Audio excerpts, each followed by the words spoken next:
Assalamualaikum warahmatullahi wabarakatuh. Berjumpa kembali dengan Ibu dalam pelajaran Bahasa Indonesia. Pada pertemuan kali ini, Ibu akan membahas materi mengenai teks cerita pendek.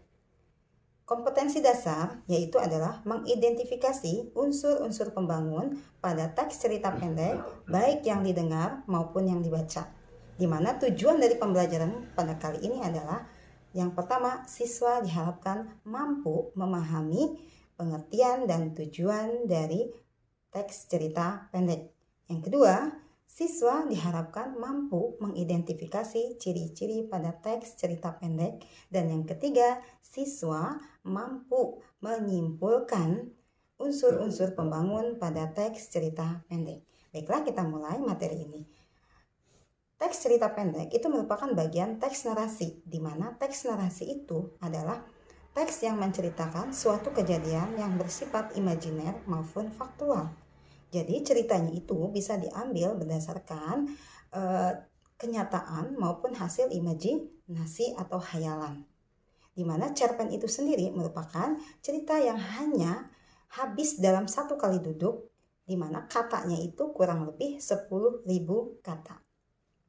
Dan tujuan dari cerpen itu sendiri yang pertama adalah sebagai wadah atau tempat untuk menyalurkan kreativitas dari penulis dalam menuangkan ide tulisannya. Dan yang kedua tujuannya yaitu adalah sebagai penghibur atau pendidik kepada pembacanya. Dan yang ciri-ciri dari cerpen itu sendiri yang pertama adalah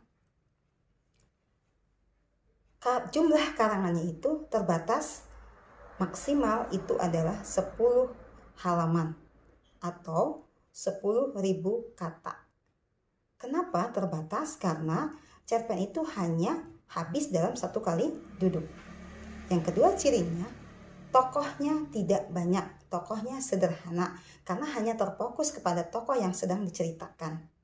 Yang ketiga, konfliknya pun sederhana. Mengapa? Karena biasanya masalah-masalah yang diceritakan dalam cerpen itu masalah yang ada dalam kehidupan sehari-hari.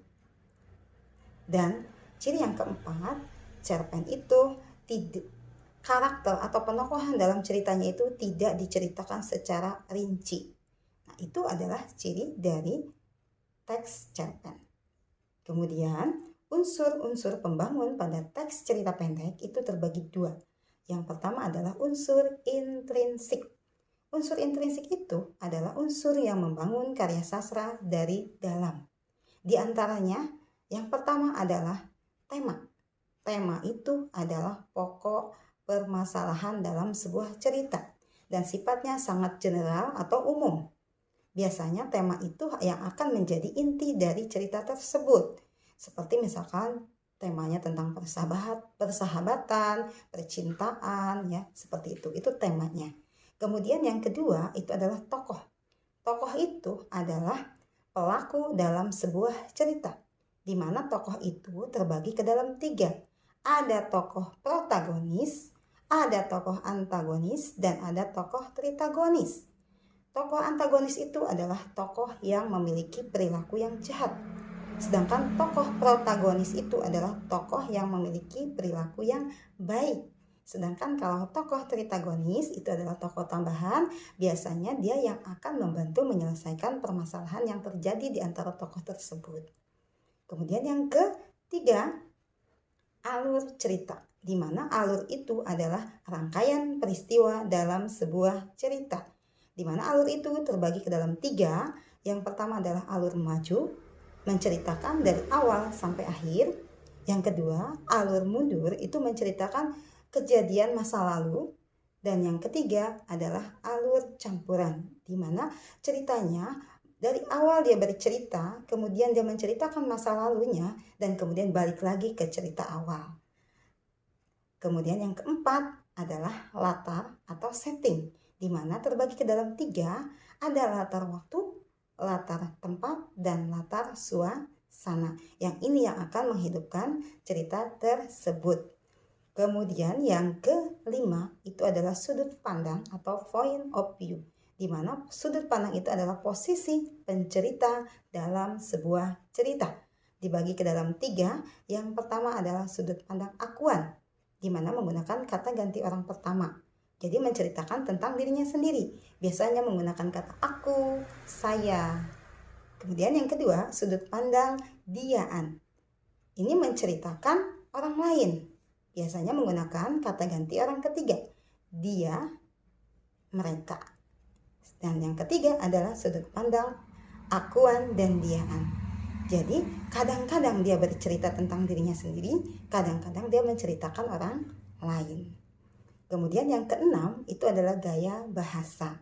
Nah, gaya bahasa ini dikembalikan kepada si pengarangnya, bagaimana dalam pengolahan bahasanya, pemilihan katanya, dan juga kadang-kadang menggunakan majas atau gaya bahasa. Dan yang ketujuh adalah amanat. Amanat itu adalah pesan yang ingin disampaikan pengarang kepada pembacanya. Dan kemudian yang kedua adalah unsur ekstrinsik, yaitu adalah unsur yang membangun karya sastra dari luar. Yang ada dua. Yang pertama adalah latar belakang pengarangnya. Itu akan mencerminkan isi dan gaya bahasa dari si pengarangnya itu sendiri. Dan yang kedua adalah nilai-nilai yang terkandung di dalam cerita tersebut. Seperti nilai religius tentang keagamaan, nilai sosial tentang kemasyarakatan, nilai moral tentang membedakan mana yang baik dan yang buruk, dan nilai estetika yaitu nilai tentang seni atau keindahan dalam cerita tersebut. Nah, itu adalah materi pada pertemuan kali ini. Semoga memberikan manfaat. Kurang lebihnya Ibu mohon maaf. Terima kasih. Wassalamualaikum warahmatullahi wabarakatuh.